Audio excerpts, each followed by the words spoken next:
அவள் தன் மானத்தை பணையம் வைத்து விவேக் போன்ற ஒரு பொறுக்கியிடம் உதவி கேட்க போய் கொண்டிருந்தாள்.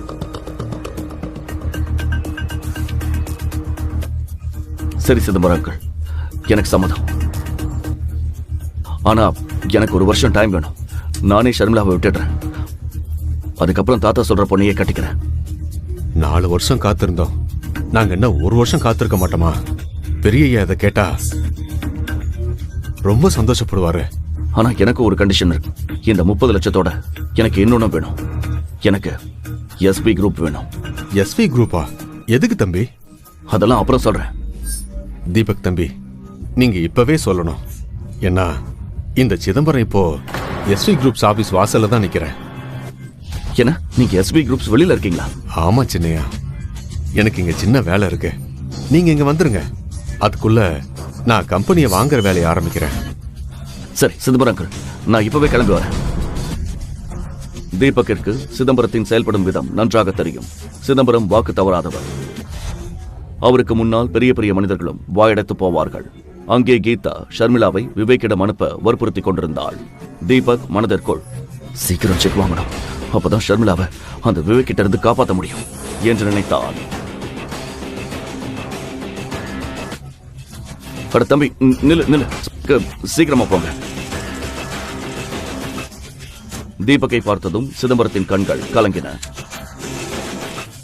தம்பி நிறுத்து நிறுத்து நிறுத்து நிறுத்துப்பா.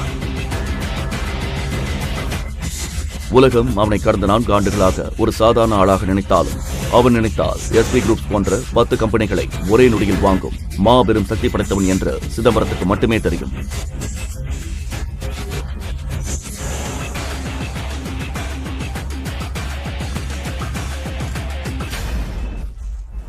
சிதம்பரங்கள், கம்பெனி வாங்குற ஃபார்மாலிட்டிஸ் முடிச்சதா? உங்க போன் வந்ததுமே எல்லாத்தையுமே முடிச்சிட்டேன். நீங்க சைன் பண்ணா மட்டும் போதும்.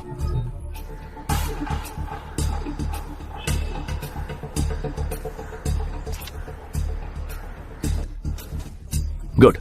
நீங்க இன்னொரு வேலையும் பண்ணணும். இந்த கம்பெனி சேர்மன் சேகர், அவன் பையன் விவேக், சேகர் பர்மிஷன் இல்லாம இங்க எதுவும் நடக்காதுன்னு கேள்விப்பட்டேன். உண்மைதான். நைஸ். சேகர் ரொம்ப உழைச்சிட்டாரு. அவருக்கு ரெஸ்ட் தேவை. அவரை கம்பெனியை விட்டு தூக்கிட்டு நேரா ஜெயிலுக்கு அனுப்புங்க. இனிமே இந்த கம்பெனி பவர் உங்க கையில தான். நீங்க என்ன வேணா பண்ணலாம். நீங்க நினைச்சா நீங்களே சேர்மன் ஆகலாமே தம்பி. இல்லங்க, எனக்கு சேர்மன் பதவி வேணாம். இந்த கம்பெனியோட வைஸ் சேர்மன் யாரு? ஆதவன். அப்போ ஆதவனுக்கு போன் பண்ணி அவர் தான் இந்த கம்பெனியோட நியூ சேர்மன் சொல்லிடுங்க. சிதம்பரத்தை பார்த்து யாரும் கேள்வி கேட்க துணிய மாட்டார்கள். தீபக்கின் கண்களில் ஒரு புது ஒளி தெரிந்தது.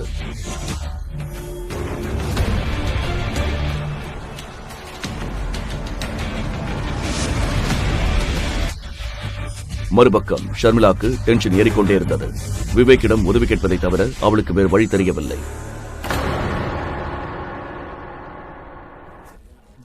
இங்கே தீபக் மற்றும் சிதம்பரம் ஆபீஸுக்குள் நுழைய அங்கே 32 வயது மதிக்கத்தக்க ஒரு பெண் அவர்களை கேபினுக்குள் நுழைய விடாமல் தடுத்தாள். நீங்க 2 பேரும் எப்படி உள்ள வந்தீங்க? யாரை கேட்டு வந்தீங்க? அவள் சேகரின் பர்சனல் செக்ரட்டரி ஷாலினி. அவளுக்கு சிதம்பரம் யார் என்று தெரியாது. நான் இங்க சேர்மன் மிஸ்டர் ஆதவனை பார்க்க வந்தேன். மிஸ்டர் ஆதவன் இந்த கம்பெனியோட வைஸ் சேர்மன். அப்பாயின்மெண்ட் இல்லாம உங்களை மாதிரி சேல்ஸ்மேன் யாரையும் அவர் பார்க்க மாட்டாரு. செக்யூரிட்டியை கூப்பிடுறதுக்குள்ள வெளியில போங்க. செக்யூரிட்டி. கௌதமுக்கு ஷர்மிளாவிடமிருந்து போன் வந்தது. ஆனால் போனை எடுப்பதற்குள் பேட்டரி தீர்ந்து போனதால் போன் ஸ்விட்ச் ஆஃப் ஆனது. ஏமா, யாருகிட்ட பேசுறேன்னு தெரியுமா? இவர் சிவகங்கையோட. சிதம்பரங்கள், எனக்கு டைம் ஆகுது. பிளீஸ் மிஸ்டர் ஆதவனை வர சொல்லுங்க. ஹலோ. ஆதவனுக்கு சிதம்பரத்தை நன்றாக தெரியும். அவர் செய்து கொண்டிருந்த வேலையை விட்டுவிட்டு உடனே ஓடி வந்தார். பாருங்க, நான் உங்க 2 பேருக்கும் லாஸ்ட் வார்னிங் தரேன். மிஸ் ஷாலினி, கெஸ்ட் கிட்ட இப்படி தான் பிஹேவ் பண்ணுவீங்களா? சாரி சார், ஆனா ஷட் அப். உன்னோட இந்த திமிருக்கு உன்னை வேலையை விட்டு தூக்க முடியும்னு உனக்கு தெரியும்ல?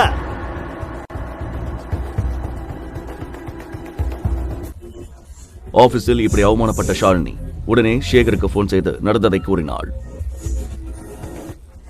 மறுபுறம் தீபக் சிதம்பரத்துடன் ஆபீஸ் ஃபார்மாலிட்டிஸை முடித்துக் கொண்டிருந்தான்.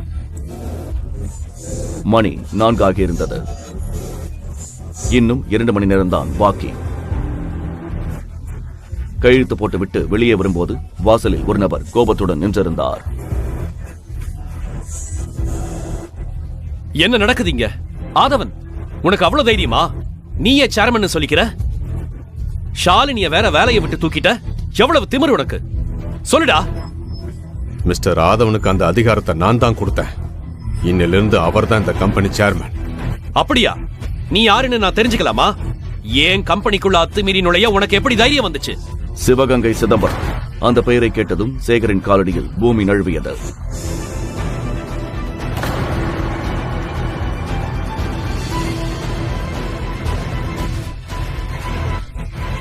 மிஸ்டர் சிதம்பரம், நீங்க முன்னாடியே சொல்லியிருக்கலாமே. நீங்க வருவீங்கன்னு தெரிஞ்சிருந்தா. சரி வாங்க.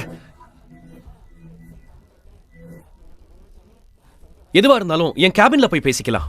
மிஸ்டர் சேகர், பேசுற நேரம் முடிஞ்சு போச்சு. இந்த கம்பெனி பேர்ல நீங்க என்னெல்லாம் தில்லுமுள்ளு பண்றீங்கன்னு எங்களுக்கு நல்லாவே தெரியும். இத பாருங்க. தீபக் ஒரு கடிதத்தை அவர் கையில் கொடுத்தான். அதில் கம்பெனியின் புதிய உரிமையாளர் தீபக் என்று தெளிவாக எழுதப்பட்டிருந்தது.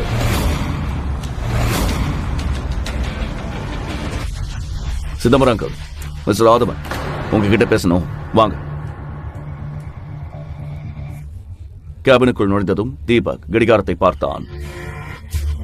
நேரம் ஆக ஆக ஷர்மிளா மற்றும் அவள் குடும்பத்தை பற்றிய கவலை அவனுக்கு அதிகரித்துக் கொண்டே இருந்தது. மிஸ்டர் ஆதவன், இனிலிருந்து நீங்க தான் இந்த கம்பெனியோட சேர்மன். எல்லா முடிவையும் நீங்க தான் எடுக்கணும். நான் ரொம்ப நேர்மையா வேலை செய்வேன் சார். உங்களுக்கு எந்த கம்ப்ளைண்ட்ஸும் வராது. குட். அப்புறம் அந்த சேகர், விவேக் பத்தின எல்லா விவரமும் எனக்கு வேணும். அவங்க நிறைய பொண்ணுங்க வாழ்க்கையை நாசமாக்கியிருக்காங்க. அவங்க ஜெயிலுக்கு போற நேரம் வந்துடுச்சு. நீங்க டென்ஷன் ஆக வேண்டாம் சார். அவங்களுக்கு எதிரான எல்லா ஆதாரமும் என் லாக்கர்ல இருக்கு. என்னைக்காச்சும் ஒருத்தர் இவங்களை தட்டி கேட்பாருன்னு எனக்கு தெரியும்.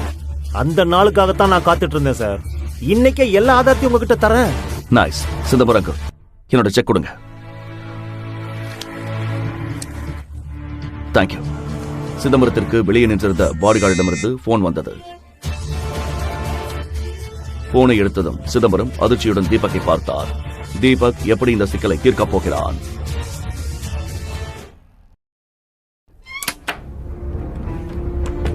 சின்னையா, ஷர்மிளா இப்பதான் விவேக் ரூமுக்கு போயிருக்காங்க. ஷர்மிளாவை தன் கேபினுக்கு வரவழைத்தான் என்று தீபக்கிற்கு நன்றாக தெரியும். அவன் கேபினில் ஒரு போதைப்பொருள் எப்போதும் இருக்கும். அதை வைத்து பெண்களை மயக்கி தன் இச்சையை தீர்த்துக் கொள்வான். ஆபீஸில் உள்ள பலருக்கு இந்த உண்மை தெரியும். ஆனால் விவேக் மற்றும் சேகருக்கு பயந்து யாரும் வாய் திறக்கவில்லை. இன்று கம்பெனியின் புதிய முதலாளியான தீபக்கின் கோபத்திற்கு விவேக் ஆளாக போகிறான்.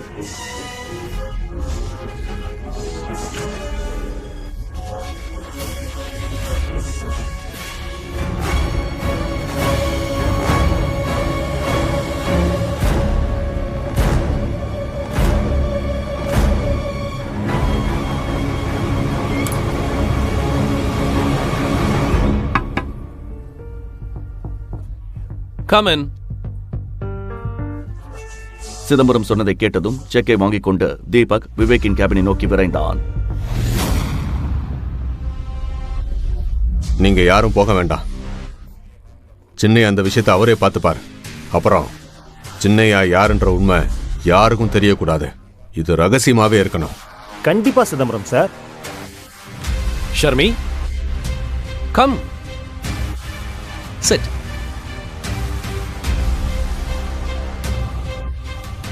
So, எப்படி போயிட்டு இருக்கு? ஷர்மிளா கேபினுக்குள் வந்ததும் விவேக்கிடம் எல்லா விஷயத்தையும் சொன்னாள். தீபக்கின் கண்களில் பதற்றம் அதிகரித்துக் கொண்டே இருந்தது. ஷர்மி, இவ்வளவு பெரிய விஷயம் நடந்திருக்கு, இப்போ வந்து என்கிட்ட சொல்ற? இதெல்லாம் நீ முன்னாடியே என்கிட்ட சொல்லியிருக்கணும். Have a drink. இல்ல விவேக், நான் ட்ரிங்க் பண்ண மாட்டேன். What is this, Sharmi? இவ்வளவு தூரம் வந்திருக்க, ஒரு ட்ரிங்காவது சாப்பிடு. இல்ல விவேக், ரொம்ப அர்ஜென்ட். பணம் வாங்கிட்டு சீக்கிரமா கடைக்கு போகணும். ஓ ஆமா, உங்க அப்பா வெயிட் பண்ணிட்டு இருப்பார்ல. நான் இப்பவே உனக்கு செக் தரேன். வெயிட்.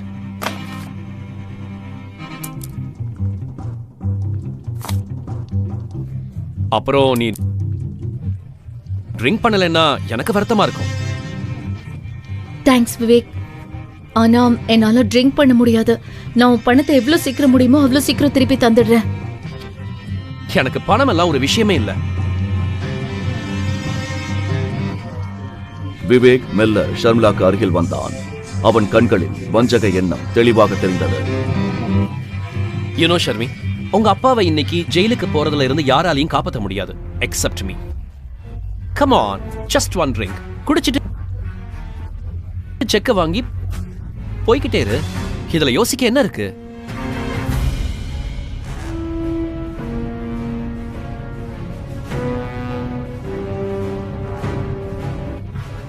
விவேக், நான் குடிச்சா கண்டிப்பா செக் தருவல்ல? Of course, பணம் எனக்கு ஒரு பெரிய விஷயமே இல்ல. Have it.